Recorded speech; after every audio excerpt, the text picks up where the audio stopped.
tal, amigos? Es muy grato estar nuevamente con todos vosotros para tratar un tema muy interesante. Esto es Opina TV y hoy hablaremos de algo que creo que debe interesarnos a todos: salud mental. Entre todas las especies que pueblan la Tierra, la especie humana es sin dudas la más neurodiversa. ¿Qué quiere decir esto? Muy simple: que la mente de cada persona funciona de manera distinta. El concepto general, según la ciencia, es que las diferencias en el funcionamiento del cerebro, como el modo de pensar, aprender, sentir o procesar información, forman parte de la variabilidad humana, igual que la diversidad cultural, étnica o biológica. Pero hay otro término, muy parecido por cierto, que se conoce como neurodivergencia, que se refiere a particularidades neurológicas que se producen por situaciones especiales.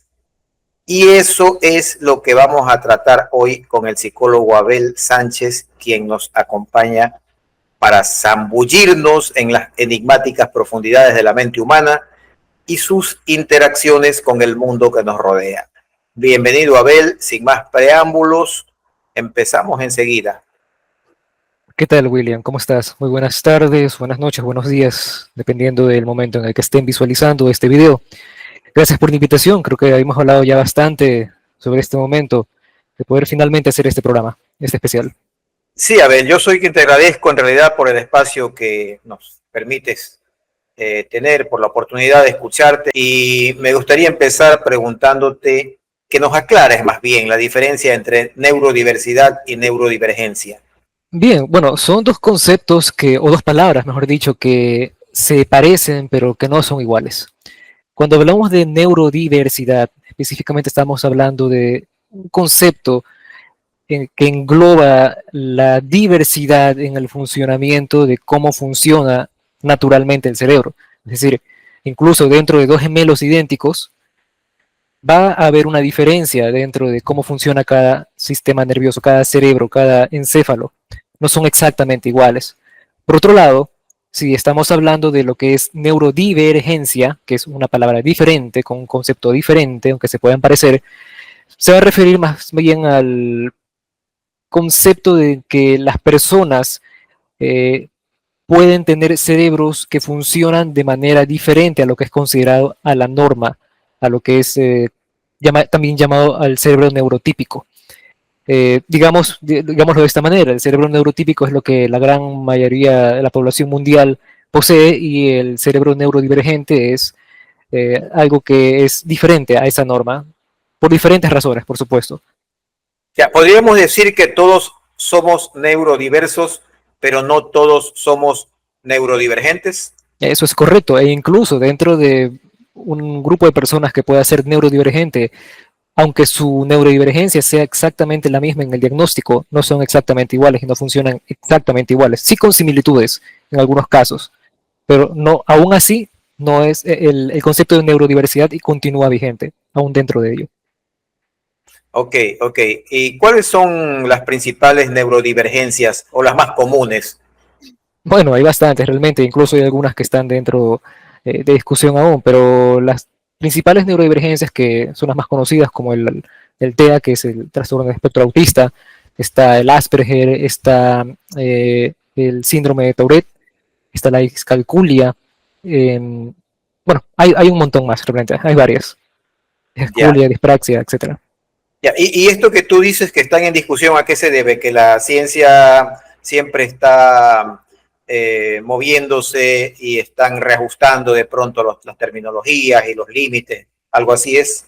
En efecto, lo dices muy bien. A lo largo de la historia, la ciencia, bueno, como todos conocemos, o la mayoría conocemos, la ciencia va cambiando de conceptos porque se descubren nuevas cosas. Hay estudios que confirman o que desmienten conceptos que quedan en algún momento ya nulos, quedan reemplazados por nuevos descubrimientos, nuevos conceptos que al mismo tiempo van a dar lugar que la ciencia y el entendimiento de cómo funciona lo que Dios nos ha dado, pues es netamente.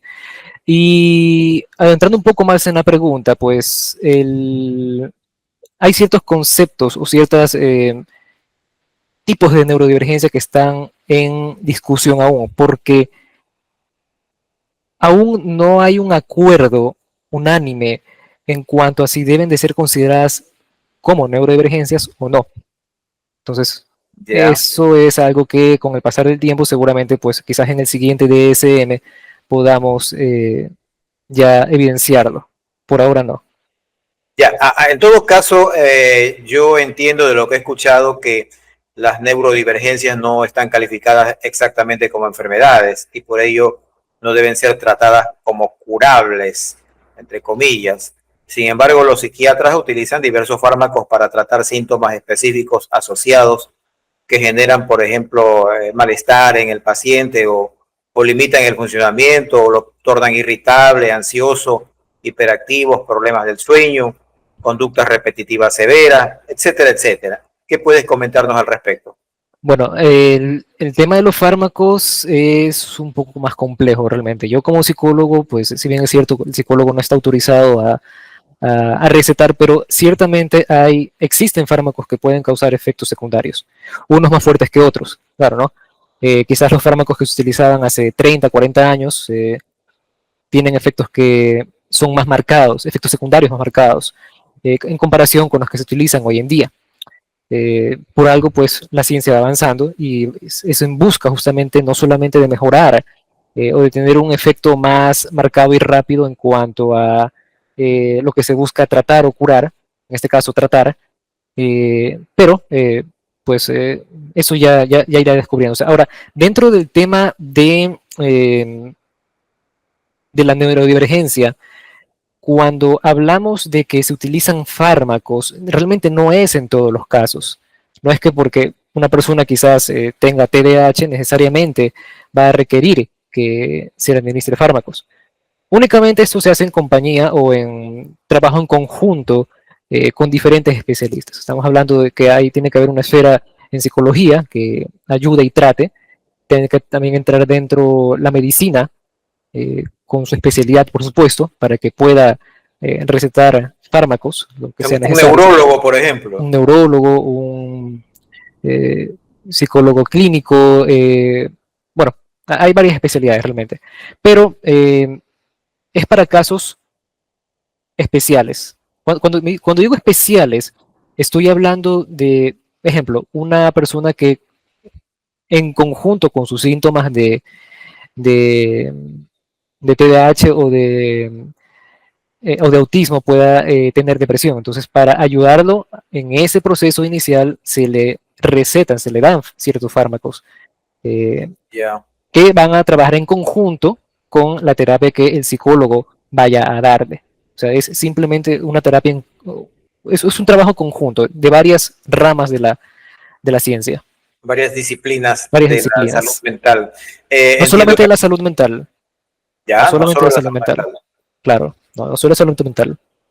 Ya, yo entiendo que, por ejemplo, determinadas personas y en determinadas circunstancias puede ser que tengan algún cuadro de irritabilidad, porque, por ejemplo, si están expuestos a mucho ruido o están expuestos a muchas luces, qué sé yo, ¿no? Uh -huh. Podría eso crear un estadio momentáneo o transitorio de un funcionamiento alterado, de una conducta alterada, y ahí es donde intervienen entonces estos fármacos. ¿Es así? Eso es correcto, sí, lo escribes bien. Ya, ya. Ahora, partiendo del hecho de que cada divergencia o cada neurodivergente tiene sus características particulares, ¿qué retos tiene el Estado ecuatoriano como responsable de la salud pública para enfrentar esta rama de la salud que es la salud mental? No quiero que todavía entrar en lo profundo, en qué está mal, en qué está bien, cuáles son los retos, o sea, los desafíos que el Estado tiene, qué debería de hacer el Estado, más allá de evaluar lo que está haciendo y lo que no está haciendo. Bueno, esa es una pregunta interesante, William. En Ecuador existen leyes que amparan eh, ese tipo de situaciones. Sin embargo, pues no se cumplen a totalidad. Y en la práctica, inclusive, Si bien es cierto, hay escuelas, hay colegios que pueden proveer de cierto grado de ayuda para alumnos que sean neurodivergentes, diagnosticados neurodivergentes, por supuesto, con su diagnóstico correspondiente, pero no hay un colegio especializado o una escuela especializada realmente aquí en Ecuador que ofrezca el apoyo completo, full. Ujú. Entonces, Sin embargo, la ley los está obligando a que reciban sí, alumnos que sí, tengan eso neurodivergencia. es correcto. Sin embargo, lamentablemente no se da al 100% en la práctica. Bueno, eso puede ocurrir por diferentes factores, ¿no? Uno de ellos se me podría ocurrir que pueda ser también un problema en que el colegio pues quizás no cuente con el personal capacitado al 100% para que pueda aceptar a tantos alumnos que eh, sean diagnosticados con autismo, TDAH, etcétera. Ujú. Entonces, bueno, requiere no solamente del profesor que conozca sobre, sino también de la misma vocación del docente para no solamente entender cognitivamente sobre el diagnóstico, sino tratar al alumno con paciencia y con amor, que es un ingrediente clave dentro de lo que es el trato, creo que con todo ser humano, en realidad, más aún con personas que funcionan un poco diferente a nosotros. Ahora, yo creo que aquí se combinarían dos disciplinas en el caso de chicos o chicas que tengan un cuadro de neurodivergencia determinado. O sea, por un lado, la parte psicológica, pero por otro lado, la parte de enseñanza, que no es lo mismo, porque entiendo yo, y me corrige si estoy en un error, que un psicólogo, así general, así sea un psicólogo clínico, si no tiene conocimientos de lo que es la materia de enseñanza, no recuerdo en estos momentos cuál es el nombre exactamente, pero en todo caso, dentro de lo que es el conocimiento, el arte de enseñar es otra cosa que un psicólogo que, por ejemplo, esté trabajando para una compañía, para una empresa y que tiene que tratar a pacientes que pueden tener los mismos problemas, los mismos cuadros, pero que el escenario es distinto. Claro, sí, sí, es verdad. O sea, por eso existen las especializaciones. Estamos Ajá. hablando ya en ese caso de lo que es la psicología educativa. Y bueno, dentro de la psicología educativa, pues hay sus especializaciones, porque llamarlo psicología educativa es como que muy genérico en realidad. Pero sí, en efecto, es necesario que el profesional, la persona que esté encargada de un área, pues tenga el conocimiento, no solo teórico, sino también práctico suficiente para que pueda atender, tratar a sus pacientes, a sus clientes. Ya, y claro, en efecto, tú mencionabas hace un momento de que hay legislación que protege a las personas que tienen, que sufren, está enfocado como discapacidad. Y eso también nos lleva a otro tema, que es el hecho de que, por un lado, se dice que no son enfermedades y que estas personas simplemente tienen que crearse un escenario para que ellos se adapten o nosotros, los normales, entre comillas, o los neurotípicos, tenemos que adaptar los escenarios a estas personas. Pero ese es un terreno también bastante difuso porque hay personas que pueden adaptarse y hay cuadros que son bastante complicados, ¿no? Yo conozco personas que tienen un autismo muy severo y que realmente cuesta creer que en una institución educativa así nomás pueda incluírselos. No sé, coméntame el asunto porque de pronto yo estoy un poco dislocado en Claro, cuanto. bueno, ahí entran varios factores y también es la edad en la cual se diagnostica y el tratamiento temprano. Mientras más temprano es el tratamiento, mejor es el pronóstico. Ciertamente no se puede curar, porque no es una cuestión de curar, sino de tratarse desde diferentes áreas. Inclusive podríamos agregar ahí también el área de la alimentación, qué tipo de alimentación debe de recibir la persona. Realmente, pues el otro día escuchaba a una profesional en esta área que mencionaba algunas cosas muy interesantes, que bueno, como psicólogo pues, conozco algunas a detalle, como que tienen preferencias por ciertos alimentos que quizás sean los más crocantes, que las presentaciones tengan que ser en ese estilo para que lo acepte la Ujú. persona, el individuo. Bueno, cada uno tendrá sus preferencias, pero a nivel de nutrición como tal, pues es un mundo completamente diferente. Quería saber más que nada qué retos tiene el Estado ecuatoriano, o sea, Pues, qué sí, ya. desafíos, cómo puede enfrentar esto. Bueno, es complejo realmente. Yo no sabría darte una solución realmente, pero los retos se viven a diario. He visto padres de familia que eh, llegan a consulta y no saben qué hacer. Y es normal, o sea, uno llega con esa situación como papá, como mamá y llega un poco desesperado. A veces vienen de consulta con profesionales previos que 7, 8 profesionales que lo han atendido anteriormente, pues y no les ha dado resultado. El Estado ecuatoriano, volviendo a tu pregunta principal, y disculpa que me haya ido un poquito por los lados, eh, no solamente con respecto a la Carta Magna, sino también más arriba, si hablamos de derechos internacionales, disculpa, Derechos humanos. claro, no soy abogado, pero más o menos conozco derechos humanos, etcétera, cosas que están más arriba de lo que es la misma constitución local, eh, piden o priorizan que el individuo, el ciudadano, tenga los derechos básicos elementales que son necesarios para su desarrollo, para su crecimiento, para tener una vida digna. Bueno, lamentablemente, pues hoy en día creo que no se cumple al 100%, porque ciertamente cada país vive una realidad diferente, aunque similar en algunos casos, pero el sistema de educación, hablando específicamente, que es algo que habíamos mencionado previamente, creo que en el Ecuador aún le falta por evolucionar, realmente. No, pero ¿Por de qué? cualquier manera creo que hemos avanzado porque yo que soy mayor, si me remonto a los años 70 u 80, había mucho desconocimiento sobre este tema. Es más, no se hablaba de esto, se hablaba quizás Se lo fuera del mantenía país. escondido probablemente, ¿no?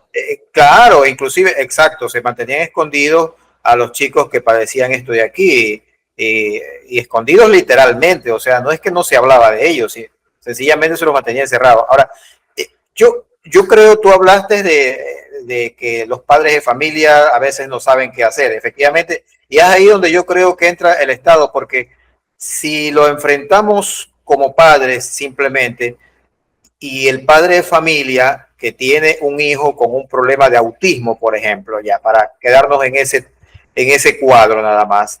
Yo, padre de familia, quisiera que de alguna manera me ayude el Estado para no enfrentar ese reto, ese problema yo solo, sino que tenga, por ejemplo, centros.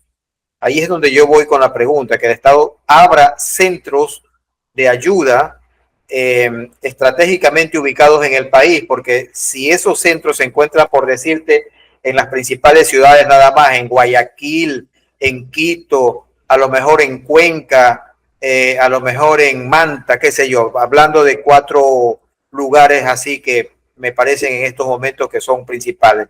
Pero una persona que vive a 200 kilómetros de ese lugar, se le hace complicado. Entonces, yo creo que el Estado tiene una gran responsabilidad de abrir centros de ayuda en diferentes lugares y que si bien es cierto en cada cantón va a ser muy ambicioso que existan, por lo menos que se multipliquen un poco más en diferentes puntos estratégicos del país, ¿no te parece? Ciertamente, sí. Pero bueno, es una cuestión de infraestructura, de presupuesto que hay que organizar realmente. Espero también de buena gana que esta situación pueda mejorarse en conjunto pues con la salud pública en general, ¿no? Porque Uh -huh. lamentablemente hoy en día en el Ecuador la salud pública no está en su mejor momento. Y esto no es cosa reciente. Creo que aquel que ha vivido lo suficiente y que tiene conciencia de ello, pues sabrá muy bien de que el IES específicamente no está en una etapa frondosa, sino más bien de No, y no solamente el se va IES, pagando el Ministerio de Salud, que depende en cambio del Estado directamente, porque son dos cosas no, distintas. también. Es escandaloso. Acabamos de ver unos videos de lo que está pasando en Milagro, que es un ejemplo nada más. Uh -huh. Entonces, aquí tenemos una situación de que si la salud física no es bien atendida por el Estado y esto se ha agravado los últimos 4 o 5 años. Se ha agravado cuando debería de haber mejorado. Si la salud física, repito, no recibe la atención que requiere, la salud mental mucho menos, o sea, prácticamente es ignorada por completo. No, ciertamente, y bueno, puedo decir con conocimiento, porque lo he visto y he conversado con personas que están dentro, que ciertamente el área de salud mental pública, en el ámbito público, tampoco tiene la cantidad suficiente de fondos para poder tener ni siquiera el personal necesario, suficiente para poder atender. Entonces es complejo realmente, no solamente complejo, sino penoso porque tenemos un país que estoy seguro que si estuviese adecuadamente administrado, y no me refiero con los últimos gobiernos nada más, ¿no? O sea, me refiero históricamente, si estuviera bien administrado, pues eh, la realidad sería completamente diferente, completamente distinta. Lamentablemente no es así hoy en día. Ojalá algún día cambie, tengo esperanzas.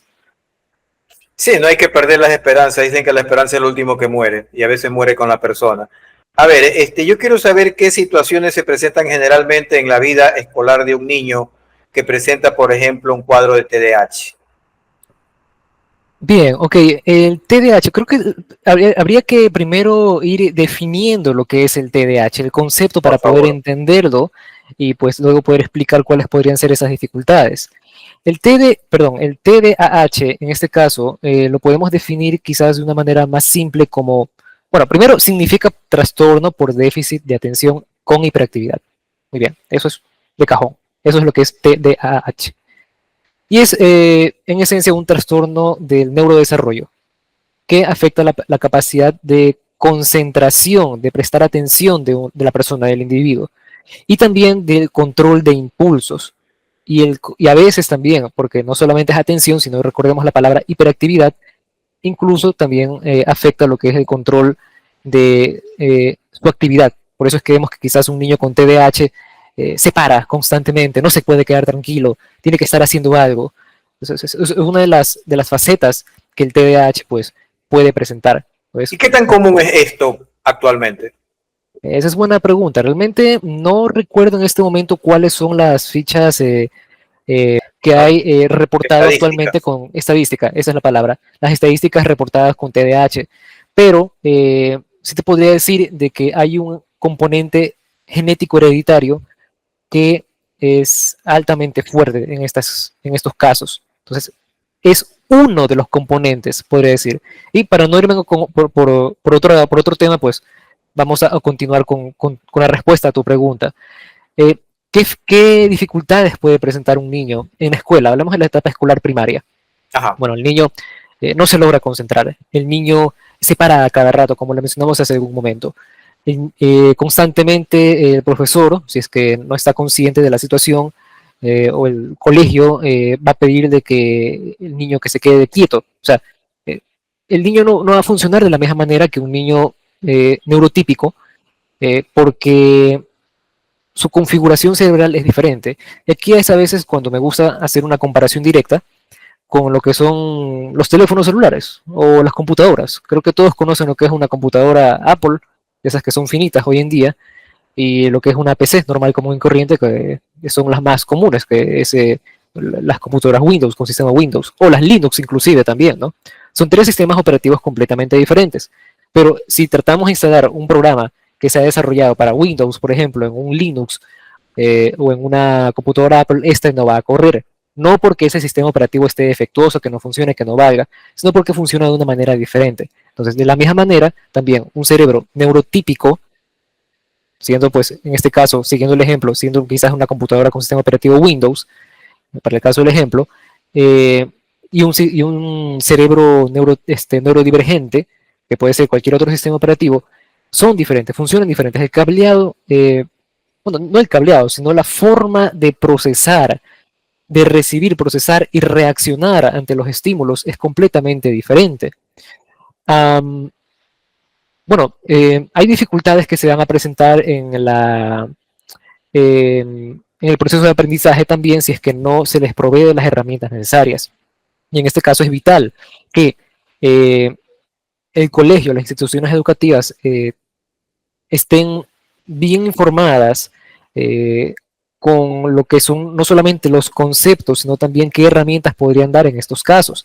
Más aún, el profesor del aula también debe de conocer, no importa que este, pues quizás sea un docente que sea especializado solamente quizás encargado del área de, qué sé yo, ciencias naturales. O sea, tiene que estar consciente también, porque la psicoeducación abarca no solamente lo que es dentro de casa o lo que el especialista pueda proveerle al padre de familia, sino también engloba un poco más allá, y aquí hablamos un poco más holísticamente, de la educación o psicoeducación que se deba de dar a docentes, bueno, docentes, maestros, a familia, a amistades, incluso los mismos compañeritos, explicarles de acuerdo a su edad que hay diferencias, ¿no? O sea, obviamente no se le va a poder explicar de la misma manera que un adulto, pero hay formas para hacerle entender a un niño pues que hay diferencias también individuales entre cada uno de ellos. Estos niños que padecen, bueno, no sé si la palabra sea padecer, pero en todo caso que presentan cuadros de TDAH, de pronto son muy sociables. No creo que tengan problemas de falta de sociabilidad, a diferencia del autista que vive en un mundo interno distinto. Eh, ¿Y qué tantas posibilidades hay que un TDAH pueda coronar sus estudios con eficiencia y no sea víctima de esa falta de atención, de ese déficit de atención que tiene que realmente pelear contra eso, batallar contra eso día a día? Bueno, ahí permítame hacer una pequeñísima corrección, William. Si bien es cierto el TDAH, pues ya mencionamos qué es y qué significa, pero realmente sí se presentan en algunas ocasiones dificultades en la interpretación de algunas señales sociales. En realidad sí es así, sí puede ocurrir, no es que están aislados. Claro, pues en el TDAH pues se presentan también fortalezas, no todos son eh, quizás problemas o, ¿cómo le podríamos llamar? Desafíos, pero sí hay dificultades a veces en la interpretación de algunas señales sociales que puedan ocurrir a su alrededor, sin dejar de lado, por supuesto, lo que mencionamos de impulsividad, dificultad para concentrarse, etc. Eh, bueno, ahora, con respecto a cómo podemos Mi pregunta es si ver, este niño que padece o tiene un cuadro de TDAH puede coronar con éxito sus estudios o es muy difícil o muy complicado o realmente imposible.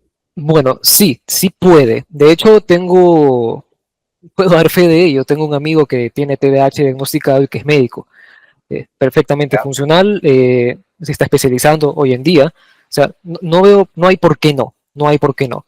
Lo importante es, una vez más, volvemos atrás, proveerle las herramientas necesarias a este niño, a este joven, para que pueda desarrollarse. Porque, primero, si es que no hay la comprensión de parte del mismo y de parte de el área educativa y de parte de la familia de cuál es el diagnóstico, en este caso estamos hablando de TDAH, pues va a ser un poco más complicado, ¿no? Porque van a quizás a tacharlo o acumular etiquetas negativas como que es desconcentrado, como que es flojo, eh, y etcétera.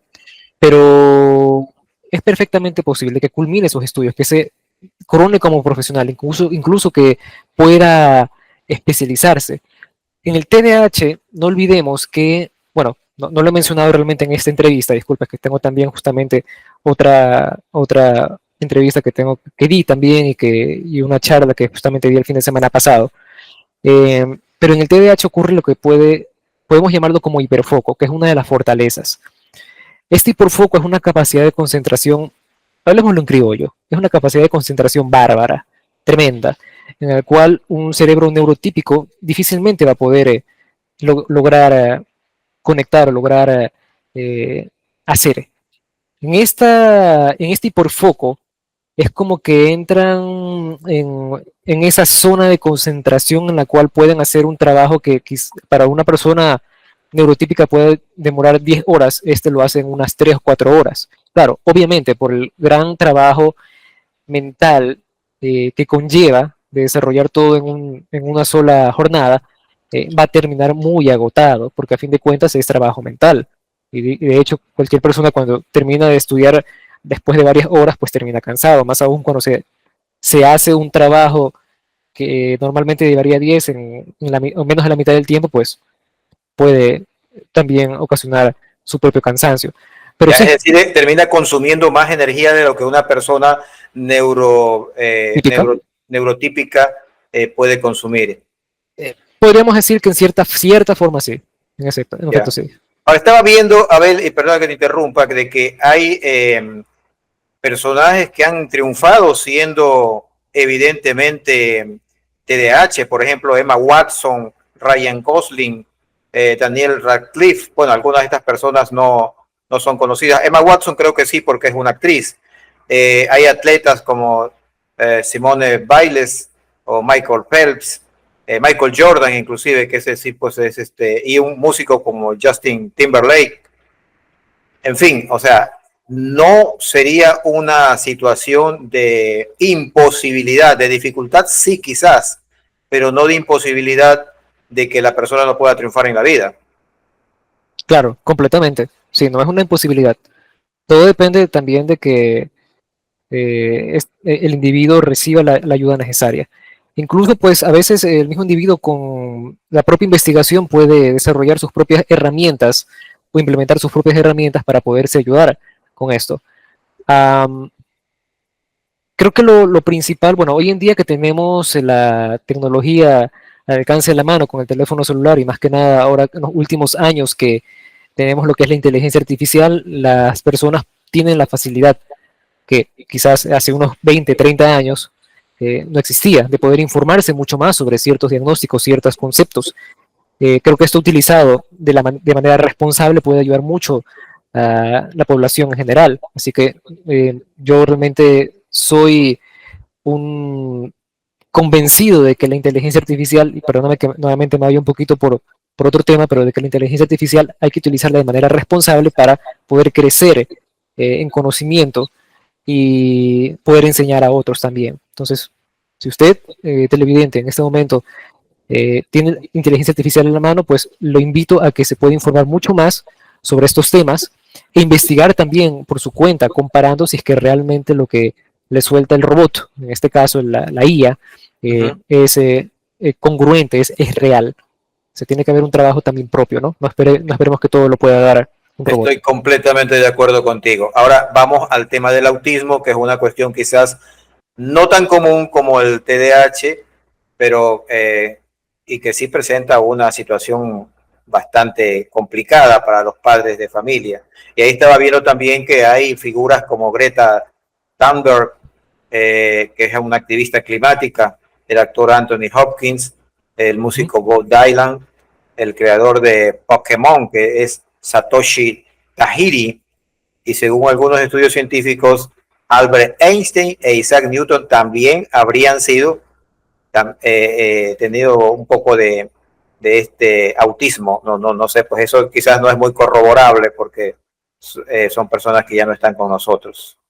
Coméntanos acerca de eso, de este cuadro de autismo. Bueno, el TEA, trastorno de espectro autista, nuevamente, empecemos por la definición como tal, ¿no? El TEA es un tipo de trastorno del desarrollo y este se presenta en dificultades en el área social, en el área de comunicación, incluso en las expresiones faciales, pues también es muy común que puedan haber también dificultades en el lenguaje corporal mismo, eh, específicamente en la comunicación no verbal, para dejarlo un poco más amplio. Entonces, bueno, esto es un área que es un poco más compleja, eh, no dejando de lado o desmeritando lo que es el TEA, es otra área completamente diferente, pero aquí se puede presentar también lo que es el Asperger, que es, digamos, otra forma de lo que es el autismo Es también, un ¿no? nivel, entiendo, más suave o algo así, ¿no? Podríamos decir que sí, es un nivel un poco, es diferente, es un poco más manejable. ¿Cómo está enfrentando la ciencia, los psicólogos actuales y en el Ecuador particularmente, de una vez, vamos ampliando cómo está esa situación. Bueno, sé de que, bueno, realmente aquí en Ecuador sí hay tratamientos que se puedan dar realmente, pero hay que consultar al profesional adecuado realmente. Porque algunos pues quizás tengan la idea de que se requieren de mucho tiempo para poder diagnosticarlo, cuando en realidad cuando se tiene la edad adecuada pues se puede diagnosticar en un par de semanas, o sea, no habría ningún problema con ello. Eh, pero pues hace unos años, quizás estemos hablando de unos, solamente como referencia, ¿no? Hace unos 15 años por lo menos, no era Ecuador una buena fuente para poder tratar lo que es el autismo. Había que buscar un poco afuera, más que nada, quizás en Perú o en otros lados. Hoy en día esa situación ha cambiado. Hay más especialistas aquí dentro de Ecuador, gracias a Dios.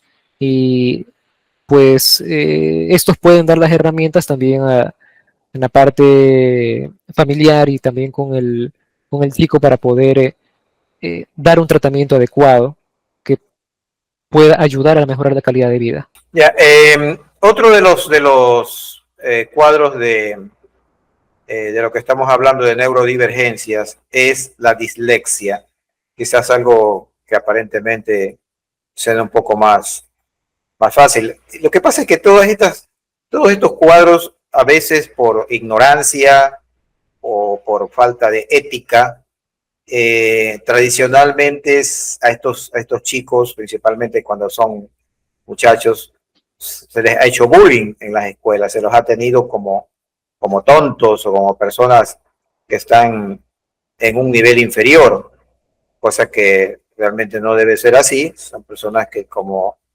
es dicho por los profesionales, son simplemente estadios distintos a los que son los neurotípicos, ¿no? Que sí, que hay que tratarlos, que hay que actuar con responsabilidad, pero no hay que en ningún momento priorizarlos. ¿Qué pasa con la dislexia? Bueno, es una dificultad en el aprendizaje, específicamente para la lectura y la escritura. Entonces, por ejemplo, quizás puedas ver un niño que le cueste mucho poder entender o leer adecuadamente las palabras en un texto de educación básica. Entonces, claro, obviamente pues habría que hacer un diagnóstico necesario para poder diagnosticar adecuadamente lo que es la dislexia y proveerle pues también de las herramientas necesarias para ese caso. O sea, todo es un caso que, aunque tengan el mismo diagnóstico, hay que tratarlo de acuerdo a la situación, al individuo, porque a veces no Ya, es, hay que individualizarlos, hay que hay que tratarlos de manera individualizar, particular cada caso. exactamente. No se puede tratar de manera como que fuera una plantilla. Ahora, yo entiendo que estos cuadros de dislexia se presentan en cierta área del cerebro. ¿Es el área de Broca el que influye allí o qué áreas pueden influir?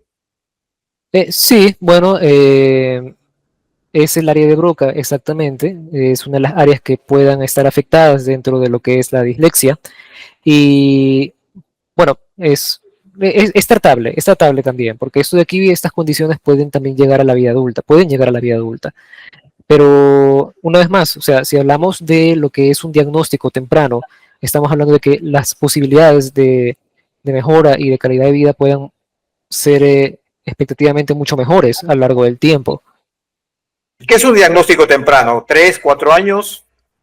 Sí, bueno, lo más temprano posible. Si estamos hablando de que si es que se detecta a una etapa temprana de que hay dificultades para caminar, inclusive para la lectura, cuando ya los demás niños están leyendo, eh, es necesario de que se avise a los padres o los padres directamente, si ya lo saben, puedan consultar con un profesional para poder determinar si realmente es un diagnóstico o no. Entonces, por eso justamente, bueno, justamente recuerdo el caso de una docente que eh, llamó a la madre a la escuela y ¿Ya? era por un caso completamente diferente, ¿no? O sea, estamos hablando de un caso de un niño que era zurdo y cuando en realidad en la escuela lo hacían escribir con la derecha. Ah, Bueno, lo para, obligaban a escribir con la derecha. lo obligan a escribir con la derecha. Aquí estamos hablando simplemente de una neurodiversidad, nada más, ¿no? no es un problema. Pero pues en casa, pues el niño con la mamá siempre practicaba lo que es escribir con la mano izquierda, pero era zurdo, es zurdo, mejor dicho. Ujú. Entonces, la docente no se había dado cuenta de que el niño era zurdo. Cuando la docente, cuando estamos hablando de la escuelita, pues tiene que estar atenta a todos los niños, conocerlos, ¿Ese es un incluso cuadro real y revisar. contemporáneo o es algo histórico? Es algo histórico, no sé hace cuántos años exactamente, se me escapa ese tiempo, pero no descarto de que incluso se pueda dar hoy en día, porque hay una situación. Cuando un profesor recibe un nuevo alumnado en una nueva etapa escolar, Ajá. pues hay un informe del profesor del año pasado, hay un informe de él o los docentes del año pasado, y esto es, tienen que leerlo para poder conocer a sus nuevos alumnos, en este caso son niños, estamos hablando de niños, y poder personalizar, si es necesario, pues el tipo de enseñanza para cada uno de ellos. Ujú. Entonces, es muy necesario realmente. Y en este caso, me temo que la docente no se había dado cuenta. Y bueno, después, claro, se percató de su error, corrigió, enmendó el tipo de acercamiento que estaba dando a sus alumnos, y a este alumno en específico, pues sí, y todo funcionó de manera correcta, de manera adecuada, ¿no? Pero bueno, creo que es muy importante mencionar eso también. A ti no te ha tocado vivirlo, a mí tampoco, afortunadamente, porque no soy tan viejo, pero sí sé por la historia de que antiguamente a los niños que escribían con la izquierda les daban en la mano, les pegaban, y si era colegio de monjas o de curas, la cosa era mucho más grave. Prácticamente eh, convertían en unas víctimas de estos profesores, de estos pseudo profesores, y se consideraba que si escribía si era zurdo era del diablo. Mm. así, así eran las cosas en aquellos tiempos, ¿no?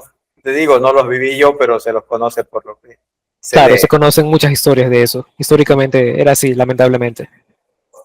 Ahora mira, ¿qué pasa cuando una persona que ha sido disléxica y nunca se ha dado cuenta? Yo estoy recordando ahorita de un buen amigo mío que alguna vez me dijo, yo tenía problemas para aprender, para leer, para interpretar, y yo nunca supe que era disléxico hasta creo que como los 20 y pico de años. ¿Qué ocurre en esa persona al descubrir que tenía un problema y que no es que era discapacitado mental, que no es que era bruto, hablando criollamente, sino que tenía un problema de neurodivergencia? Bueno, hay casos realmente. Yo creo que más que nada en la población adulta de hoy en día, me refiero a no los adultos jóvenes, más que nada, a que seguramente siguen habiendo casos como ellos, pero en menor porcentaje, pero en las generaciones pasadas de nuestros padres, hablando de mi generación, y de ahí para atrás. Sí, bueno, cuando un adulto ya finalmente recibe o descubre cuál es el diagnóstico, eh, Uh -huh. tiene una oportunidad de poder un poco reescribir también su historia y darle un significado diferente. Como tú decías, quizás lo tachaban vilmente como bruto, ¿no? Pero en realidad no es así, o sea, hay dificultades. En el caso de la dislexia, pues, si no lo sabía, puede entender que él no era un problema necesariamente. Sí, es un problema que él tiene, pero que se puede tratar, que se puede ayudar. Pero más a fondo también es un problema que cuando no se reconoce en un entorno educativo que debería de proveer esas herramientas, no es el problema del individuo, de la persona necesariamente, o solamente, sino que vendría también a ser un problema de lo que es el sistema educativo, porque un docente, los docentes tienen que detectar ese tipo de problemas, de dificultades en cada alumno, hacer su informe, también hablar con los padres de ser necesario, porque justamente, bueno, todos creo que recordamos cuando en la etapa de escuela y aún en colegio a veces también se llamaban a los padres de familia para reuniones que eran cada 3, 4 meses durante el ciclo escolar, ¿no? Y se dan ciertos informes, ¿cierto? Los docentes hablaban quizás sobre las dificultades que presentaban ciertos alumnos, entre otras cosas. Entonces, para eso sirve justamente un trabajo de un docente que tenga vocación, porque la vocación, una vez más, no solamente es conocer de manera técnica cómo funciona la maquinaria de un sistema legal o un sistema educativo, la parte teórica, sino de el acercamiento que hay del individuo que desempeña, que ejerce dicha profesión, eh, más aún en el ámbito humano, que tiene que haber un acercamiento también con las personas. Sí, acá estaba viendo también en la IA que personas como Albert Einstein, Thomas Alva Edison, Alexander Graham Bell, Walt Disney y Steve Jobs, supuestamente estos grandes hombres de la historia que han sido pensadores e inventores, y también otros que ya no voy a mencionar porque son, la lista es larga, han sido supuestamente disléxicos. Entonces, eso me lleva también a otra pregunta, pensar que estas personas que en determinado ámbito no han tenido la oportunidad de sobresalir, o sea, porque la vida es así, ¿no? La vida es un albur. Tienes a veces una oportunidad y si no la aprovechas, pues se quedó ahí, como que te quedaste del tren. Pero estas personas que finalmente lograron ser reconocidos mundialmente, eh, y hoy en día se los recuerda, ¿no? Son inventores, son gente que han hecho muy bien a la humanidad, mucho bien, han sido disléxicos, ¿no? O sea, eh, por favor, dinos algo respecto a eso, ¿qué piensas? Porque a veces a estas personas no se les da la oportunidad y se los desecha la misma familia, empezando por allí, pero creo que el mal comienza por la familia. Lamentablemente es cierto, a veces el mal comienza por la misma familia, en casa no hay la comprensión adecuada, la información necesaria o la apertura incluso para hablar sobre estos temas. Eh, por eso una vez más el tema de la psicoeducación, pero dejando un poco de lado, ¿no? Bueno, sí, estamos hablando de personas que ya no están entre nosotros, muchos de ellos, no todos. Eh, y bueno, tienen que haberla pasado difícil realmente, seguramente. Tienen que haberla pasado difícil en su etapa de educación primaria, secundaria, incluso para poder aprender por ellos mismos, porque eh, muchos, no todos, por supuesto, profesionales ya que buscan sobresalir realmente profesionalmente porque quieren aprender, porque quieren ser más útiles dentro de su área, muchas veces llegan a la etapa en la cual son autodidactas, buscan, investigan por sí mismos y aprenden por sí mismos. Y en esa etapa en la cual se es autodidacta, pues la persona debe buscar la forma en la cual le funcione mejor para su estudio. Bueno, y ahí, bueno, hablamos de diferentes ya diagnósticos, escenarios y herramientas que pueden ser de utilidad. Quizás en el área del autismo, se me ocurre, en donde puede haber una sobreestimulación sensorial sea necesario para un entorno laboral de una persona que esté en oficina, utilizar estos audífonos que son con cancelación de ruido, justamente para poder concentrarse, no tener el ruido, no recibir el ruido externo y poder estar en hiperfoco, pues desarrollando lo que es bueno haciendo, ¿no? Eh, una vez más, pues esto trasladado fuera del área educativa, porque no es que uno termine el colegio y a veces la universidad y este problema desaparece. Todo esto se pasa, bueno, continúa en el área social y también se traspasa a lo que es el mundo laboral. Entonces, así también, visto, recordemos un poco el ejemplo de la profesora que no había detectado en este caso que su alumno era zurdo, Uh -huh. lo cual no es ser neurodivergente, simplemente es una prevalencia en el cerebro o una preferencia en el cerebro en el cual pues funciona más, en este caso, del lado derecho. Recordemos que los Claro, neuronas no están le presenta interconectados ninguna mediante. dificultad realmente a la persona que surde, simplemente una Hoy en día, variante. hoy en día al menos, recordemos anteriormente, como tú mencionabas, Ajá. antes sí, porque eran obligados a escribir con la derecha. En mi caso yo soy zurdo, por ejemplo. Yo recuerdo, pues en mi infancia no tuve ningún problema. Bueno, pero en el área laboral sí es necesario que las personas que están encargadas de manejar un grupo humano también estén informadas de esto. Y si no, pues que consulten con otros profesionales, investiguen un poco más también, porque puede que tengan un colaborador que ellos noten de que quizás sea un poco diferente al resto de colaboradores.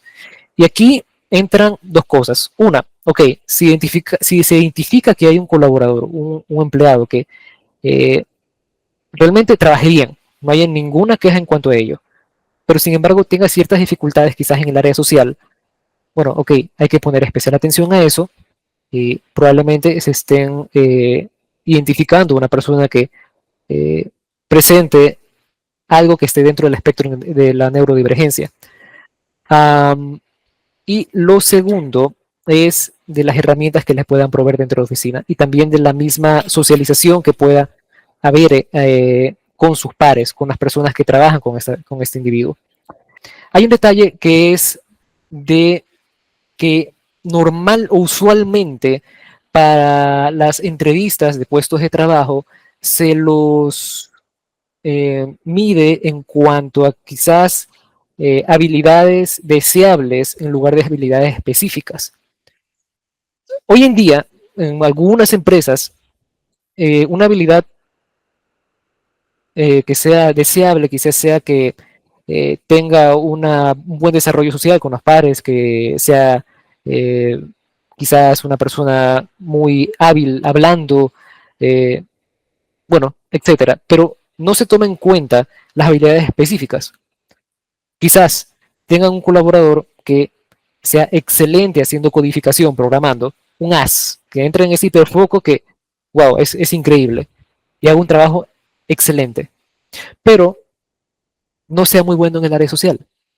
Entonces, es necesario hacer las adaptaciones en la oficina, en este caso, hablando del entorno laboral, en el cual pues se le den las facilidades para que esta persona, este individuo, pues pueda trabajar en paz, de que no lo vayan a molestar, de proveerles las herramientas, quizás esos audífonos con cancelación de ruido para que pueda desenvolverse de manera adecuada. Incluso también el tipo de comunicación, quizás no, obviamente ya que tiene dificultades en el área social, el tipo de comunicación que se puede mantener principalmente con este colaborador deba de ser por escrito, por medio de reportes, por medio de correos electrónicos, mensajes, y también incluso dándole ciertos horarios por reloj que puedan, por ejemplo, qué sé yo, a tiro de 3 de la tarde, que presente un informe de lo que se ha ido dando en el día, y al final del día que también hay otro informe, o sea, algo que sea ya bien esquematizado, que la persona, en este caso, sepa a qué hora tiene que hacer cada cosa, porque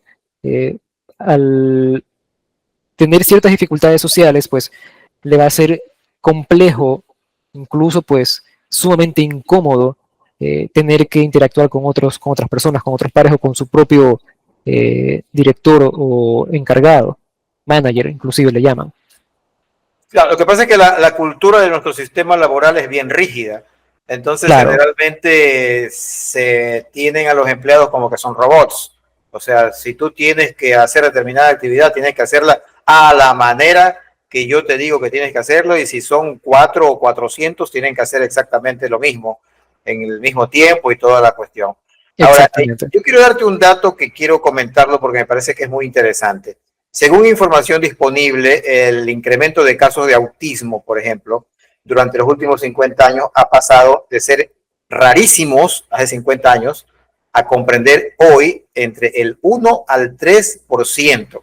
Es decir, de cada 100 niños, de 1 a 3 padecen autismo, principalmente en países de altos ingresos, que yo creo que ahí hay dos cuestiones. Por un lado, el acceso a datos o data, como dicen ahora, a estadísticas, y por otro lado está el hecho también de algo que quiero que abordes, yo sé que no es tu área exactamente, pero como conocimiento general, que asimismo yo lo he abordado, me parece muy, muy curioso, y es el hecho de los alimentos ultraprocesados. Y quiero un poquito más ahondar en esto de acá. Por ejemplo, en los años 60 y 70 del siglo pasado, la tasa era de 0.5 a 0.7 casos por cada 10.000 personas. En el año 2000, en cambio, ya la tasa era de 1 por cada 150 niños. Estoy hablando de autismo. Y los últimos datos, que son del 2024, o sea, el año pasado, indican que 1 de cada 31 niños padecen de autismo. En Wow. cuanto a otras formas de neurodivergencia, así como TDAH, la situación es similar. ¿Qué te parece eso? Es alarmante. Justamente se comentaba eso el otro día con otros colegas. Y bueno, no hay una causa que esté identificada, que se diga, esto es. No, realmente, o sea, hay suposiciones realmente. Pero en lo personal, en mi opinión personalísima, eh, yo creo que hay cierta influencia también por el tipo de alimentación que cada día es más Artificial. artificial.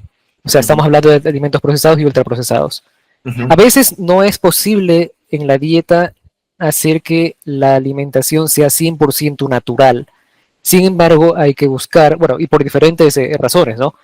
No vamos a mencionarlas en este momento, pero dentro de lo posible, dentro de del mundo de posibilidades de uno, uno debe de procurar, creo yo, incluso para salud propia, no solamente en el caso de que exista eh, algún familiar, amigo con autismo, con TDAH, con Asperger, buscar la alimentación más saludablemente posible.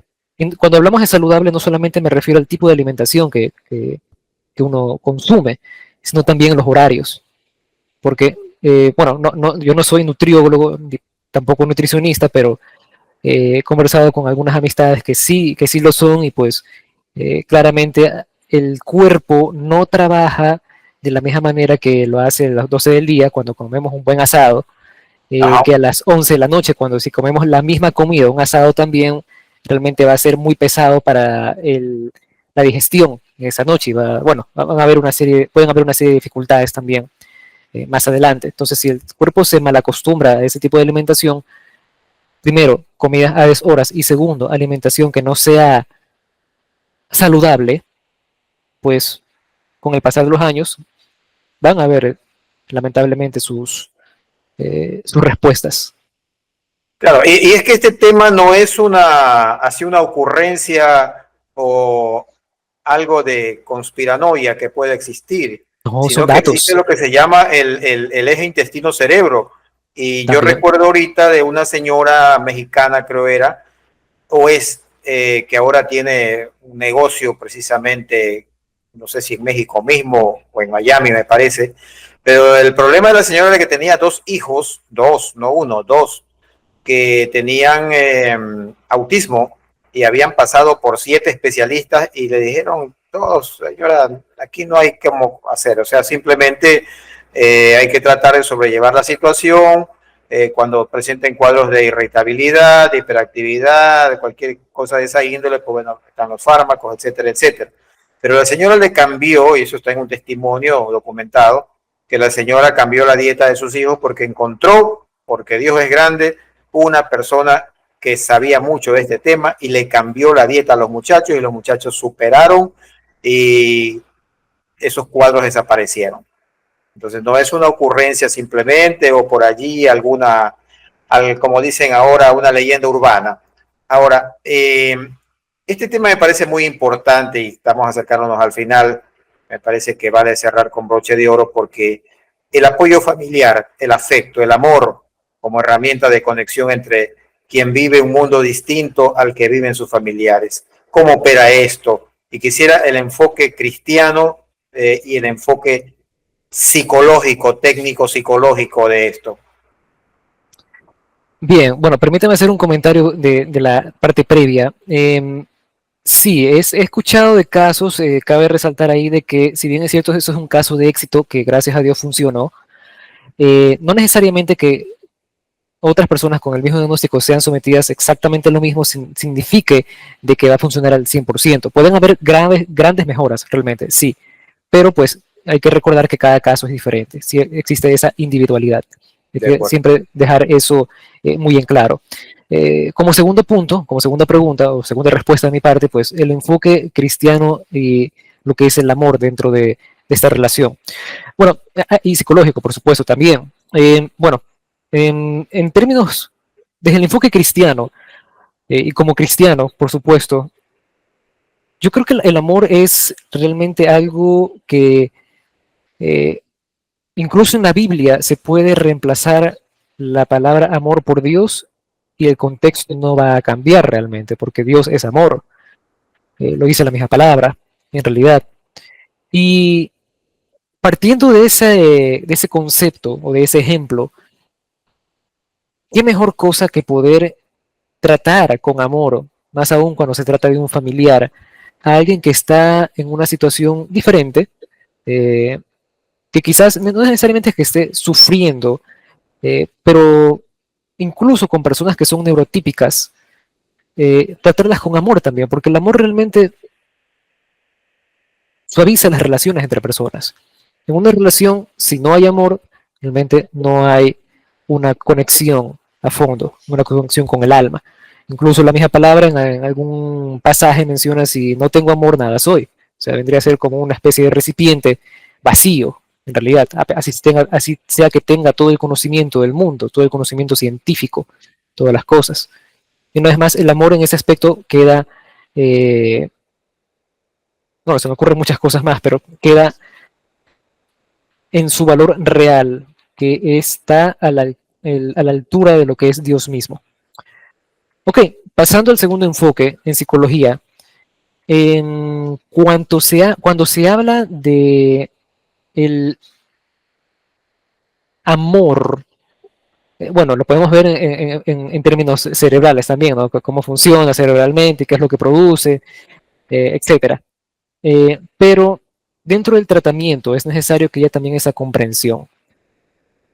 No solamente para llenar la parte cognitiva, o sea, entender en este caso de qué se está tratando, entender conscientemente, sino de que la persona que mismo está recibiendo ese amor de parte de su familiar, de su amistad, de su cuidador, podemos llamarle también así, eh, se da cuenta, percibe.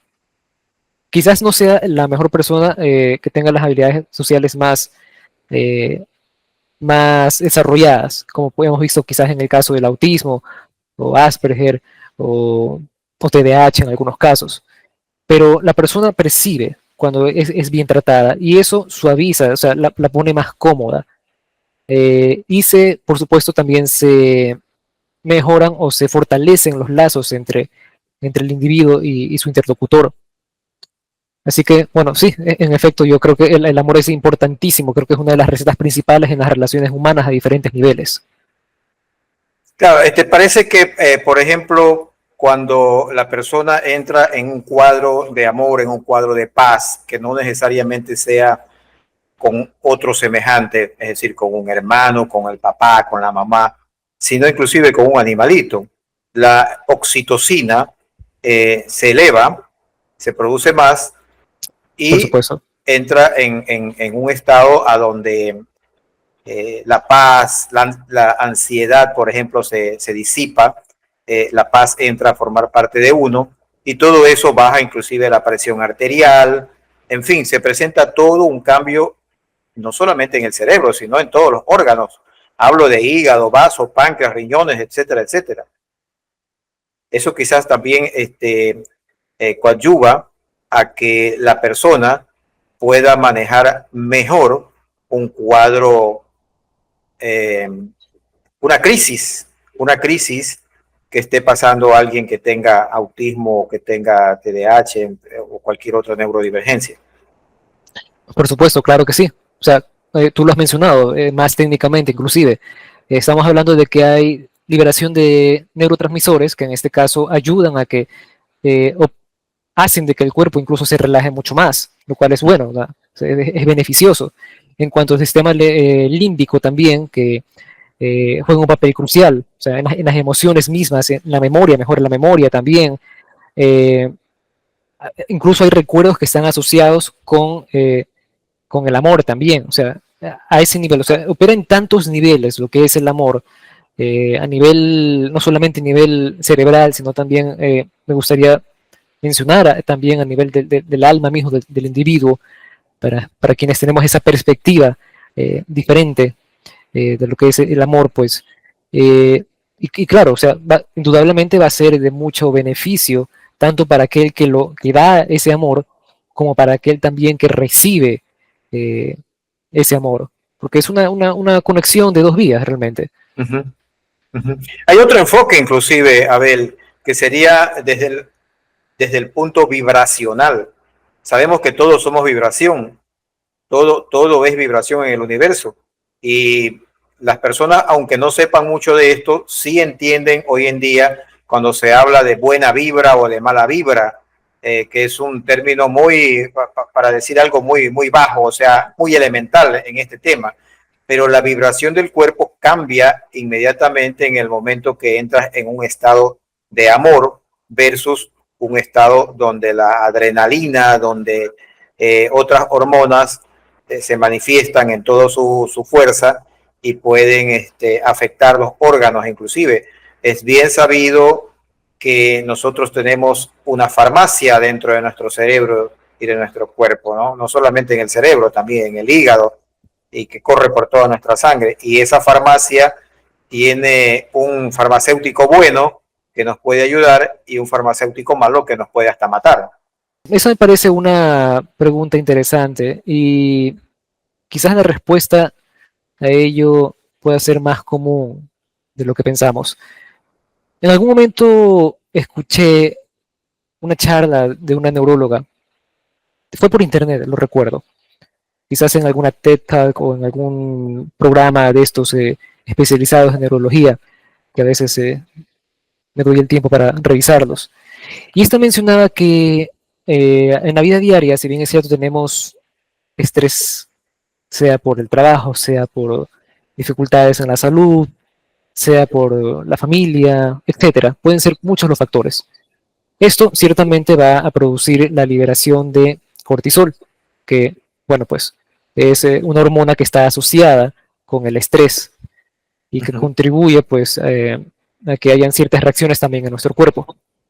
Pero a veces la respuesta o la palanca para poder liberar un poco ese cortisol o contrarrestarlo sería la palabra más adecuada, es un simple abrazo a un ser amado. Puede ser tu hijo, puede ser tu esposa, un hermano, familia, un amigo que quieres muchísimo. Incluso me atrevería también a decir a tu mascota, sea un perro, un gato, el animal que sea de tu compañía realmente. ¿Por qué? Porque esa acción de abrazar va a producir la liberación también de lo que es la dopamina, que la conocemos como la hormona del placer, o la serotonina también, que ayuda a mejorar el estado de ánimo del individuo. Y por supuesto también las endorfinas, que digamos que son en cierta forma también analgésicos naturales. Y obviamente, pues al ser analgésicos van a aliviar lo que es el dolor en sí, el dolor corporal. Y el estado de ánimo, por supuesto, porque no olvidemos que de lo físico a lo mental, pues hay una conexión.